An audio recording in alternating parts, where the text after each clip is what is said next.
Տարածաշրջանային բարդ իրավիճակում օգոստոսի 8-ի Վաշինգտոնյան համաձայնության կարևորությունը գործնականում ապացուցվում է։ Հայաստանը կարողանում է խուսանավել մեծ պատերազմի թատերաբեմ դառնալուց, մի բան, որ շարունակ ուժում էին հայաստանյան որոշ շրջանակներ։ Երևի թե վերջին 200 տարվա մեջ մեր տարածաշրջանում մեծ պատերազմ չի եղել, որը չի եղել Հայաստանի տարածքում եւ հայ ժողովուրդը չի դարձել դրա զոհը։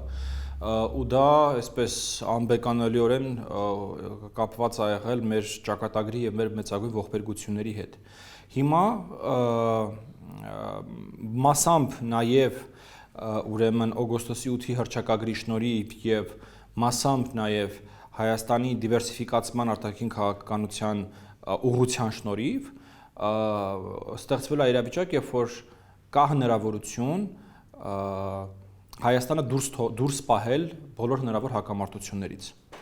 եւ նաեւ հանգուցալուծման հասնել բոլոր այն հակամարտությունները, որոնք որ ուղիղ կապված էին հենց Հայաստանի հետ։ Սա քաղաքական կուրս է, որը ես կարծում եմ միակն է, որ կարող է ապահովել Հայաստանի անվտանգությունը եւ հայ ժողովրդի բարօրությունը եւ որից անընդհատ մեզ փորձելու են շեղել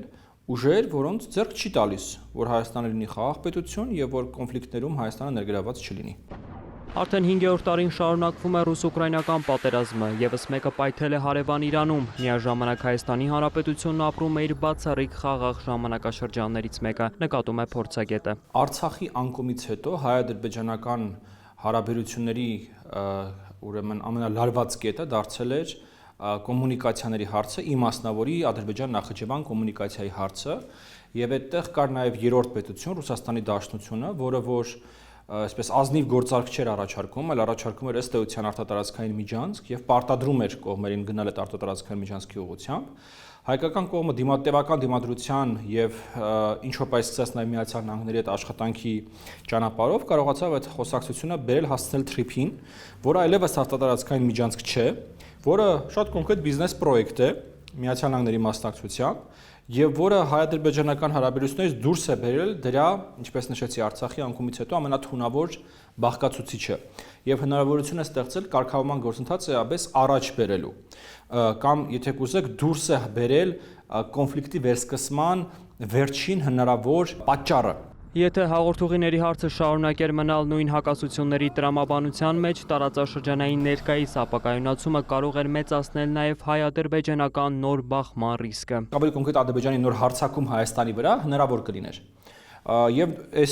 այս մեծ թատերաբեմը երբ որ նայում ես, եւս մեկ անգամ արձանագրելի է թրիփի կարևորությունը։ Հետևաբար ստեղծված իրավիճակում Հայաստանի համար կարևոր է չներքաշվել հակամարտության մեջ եւ պահպանել հավասարակշռված քաղաքականություն, ինչն էլ մեր պետությունն անում է։ Աբսուրդ են բոլոր այն պնդումները, որոնք կոչ են անում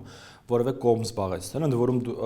Հայաստանում մենք լսում ենք նաև տարբեր ձայներ, թե այդ կողմը որը պետք է լինի։ Ես տեսել եմ նաև մեկնաբանություններ նրա մասին, որ մենք պետք է հիմա Միացյալ Նահանգներին աջակցություն հայտնենք, տեսել եմ մեկնաբանություններ, որ պետք է Իրանին աջակցություն հայտնենք, նույնիսկ խելագարների ինչ որ հայտարարություններ եմ տեսել, որոնք խոսում են նրա մասին, որ պետք է զինված խմբեր կազմել, գնալ Իրանին աջակցել։ Միանշանակ է, որ այս ստեղծված իրավիճակում Հայաստանը պետք է չեզոքություն պահպանի։ Իրանի դեմ պատերազմի ալիքը սպառնում է խցանել նաև տարածաշրջանի արյունատար անոթները։ Նախիջևանի ՆԱԹՍ-ների հարվածից հետո Բաքուն ժամանակավորապես դադարեցնում է Իրանի հետ սահմանով բեռնատարների երթևեկությունը, փակելով կարևոր տրանզիտային ուղիները։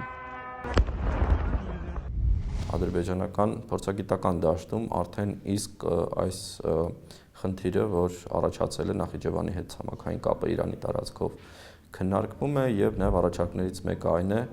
որ պետք է դիմել հայկական կողմին, որպեսզի Հայաստանի տարածքով ճանապարհ լինի Ադրբեջանի եւ Նախիջևանի միջեւ։ Հայաստան-Ադրբեջան խաղաղության գործընթացի տրամաբանությունն է ենթադրում, մեր երկիրը կարող է իր տարածքով դեպի Նախիջևան հումանիտար տրանզիտ առաջարկել ադրբեջանական ուղևորափոխադրումների, պարենային եւ առաջնային անհրաժեշտության մատակարարումների համար։ Հոկտեմբերին, երբ որ Ադրբեջանը բացեց տրանզիտը Հայաստանի համար իր տարածքով բեռների երկաթուղիով, հայկական կողմը հայտարարեց, որ նույնպես պատրաստ է բացել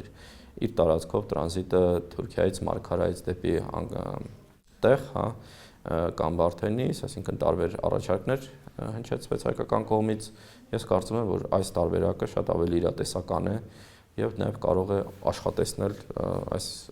դեբլոկադայի գործընթացը։ Ամենակարճ եւ հարմար տարբերակը խորհրդային տարիներին Նախիջևան Ադրբեջանին կապող A317 մայրուղին է, Հայաստանի տարածքով մոտ 85 կիլոմետր ճանապարհ, բայց կան երկու այլ տարբերակ եւս։ Դրանք թեև ավելի երկար են, սակայն Երասխ-Սադարակ մայրուղում միջդիրքային կարճ հատվածի մոտ 400 մետրի մաքրումից հետո կարող են գործարկվել։ Այլընտրանքային ուղղություններից մեկը Սոտք-Վարդենիաց-Լեռնանցք Երասխ-Նախիջևանն է, երկրորդը Ղազախ-Իջևան-Սևան Երևան-Երասխ-Նախիջևան կամ Ղազախ-Իջևան-Սևան-Վարդենիաց-Լեռնանցք Երասխ-Նախիջևանը։ Հիմնական ճանապարհը դա ինչպես նշեցի, հենց Ղազախ-Իջևան հատվածում սահմանի հատումն է,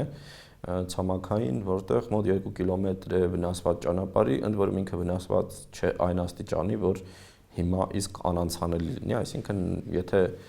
քաղաքական որոշումը լինի,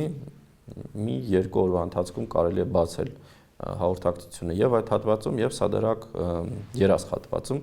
այսինքն խոսքը ամենաերկարը մի քանի օրվա մասին է եւ որ մի քանի օրվա ընթացքում կարելի է այդ կոմունիկացիաները բացել, խոսքը ավտոմոբիլային փոխադրումների մասին է։ Հայաստանի եւ Ադրբեջանի համար կարևոր է այլընտրանքներ ունենալը, ինչը չի նշանակում, որ նվազեցվում է Հայաստանի հարավով կառուցվելիք թրիպ ուղու կարևորությունը, նկատում են մասնագետները։ Սա ըստ էության ժամանակավոր ինչ-որ լուծումներ են, որոնք որ եւ մեր հարաբերությունները կտանեն նորից դեպի կարգավորում եւ փոխադարձ կախվածություններ կստեղծեն, որը լավ է խաղաղության համար եւ կողմերի համար կձևավորեն այլընտրանքներ։ Տարածաշրջանի երկրները ունեն թե աշխարհագրական, թե ինստիտուցիոնալ հնարավորություններ ապահովելու այդ հաղորդուղիների անվտանգությունն ու գործունեությունը։ Վերջին օրերի քարտեզներն են փաստում, Հայաստանը վերածվել է օդային տրանզիտի կարևոր միջանցքի։ Հայկական խորհրդի նախագահը վստահ է, մեր երկիրը դրան հասել է, այդ թվում օգոստոսի 8-ի Վաշինգտոնյան համաձայնությունների արդյունքում։ Վոլոդիա Մուշեղյան, Ժիրայր Հաբետյան եւ Արմեն Գրիգորյան, Կիրակնորյալ լուրեր։